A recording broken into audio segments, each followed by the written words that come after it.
Quite often after finishing a card project, I'm left with a scrap of ribbon that's not big enough for another project, but seems too pretty to throw away. Because of that, I have a whole box of little scraps of ribbon looking for a home. So today on Stamp TV, I'm going to show you a simple little project featuring the Petals and Wings Stamp TV kit and a few leftover scraps of ribbon. Let me show you how to do this project. First, I started out with a card base, and I used the bubblegum pink from the Petals and Wings Stamp TV kit, some of the black onyx, and then one of the patterns from the Petals and Wings pattern paper collection to create a little card base with a pattern background. Now I could pop a focal image right on top of that, and that would be a very simple card. But I kind of want to do something to frame it a little bit, and these little scraps of ribbon are going to come in handy. I dug through my scrap box and I found a few colors from the Petals and Wings kit that will match really nicely with this project. I have little scraps of black gingham, I have some of this rosy pink, and then I have some of this golden yellow. So I ended up cutting a whole bunch of them, different sizes and different shapes, to see what would fit.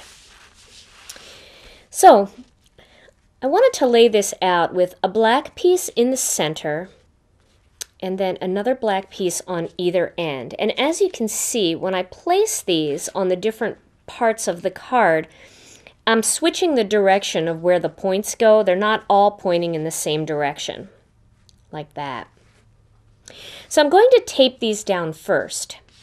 And I'm just going to use my regular old mono adhesive and run a strip of the adhesive down the back of the ribbon, and then place that right in the center of the card. Now don't get too hung up on everything being dead center, because it is kind of a whimsical little technique, and it's okay if they're a little bit crooked or a little bit staggered. So I'm going to add those two just like that. And again, just tape the back of that ribbon.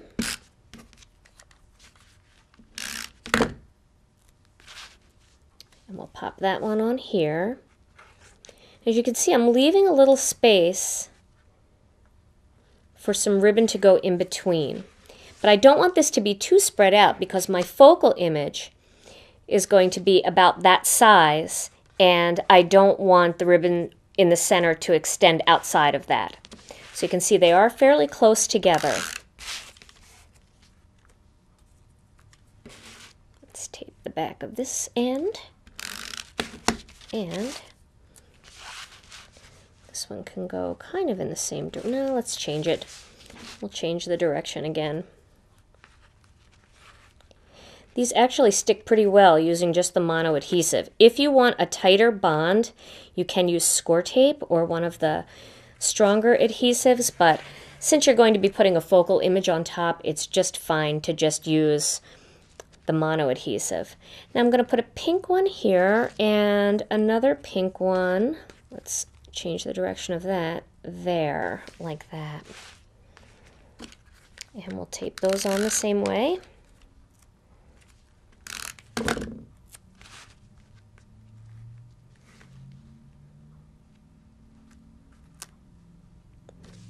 There we go, and one more in that same direction.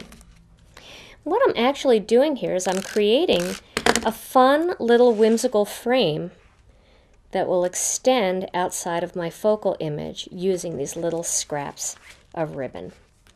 Now I'm going to add some longer straps, and I thought I would use this gold color.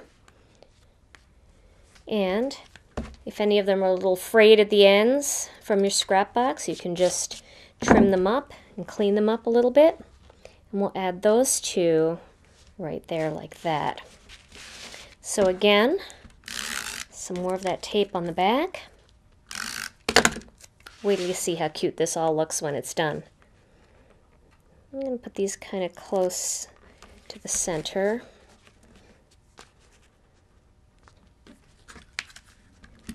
And you can add as many as you want. Maybe you want to add more going across the other way, and that's just fine. Whatever way you want to do it, it sure will come out cute. think I'm going to trim this end down a little bit on this side. Just because that looked like it was sticking out kind of funny there. Okay. And now, here I've stamped the little birds and the words "Best Wishes" on underneath, and I've colored them with some coordinating Copic markers. And to avoid trying to press this down with all this ribbon work, I have some 1/4-inch pop dots here, and I'm going to put one on each corner of this little focal image and just pop it up right on top of that little ribbon background frame.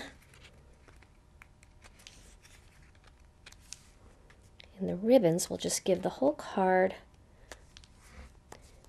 a little bit of extra interest. And there we go. There's my finished card. Try this idea mixing thick and thin ribbon together for a more whimsical look. And also use wider, longer strips in your scrapbook pages behind those treasured photos.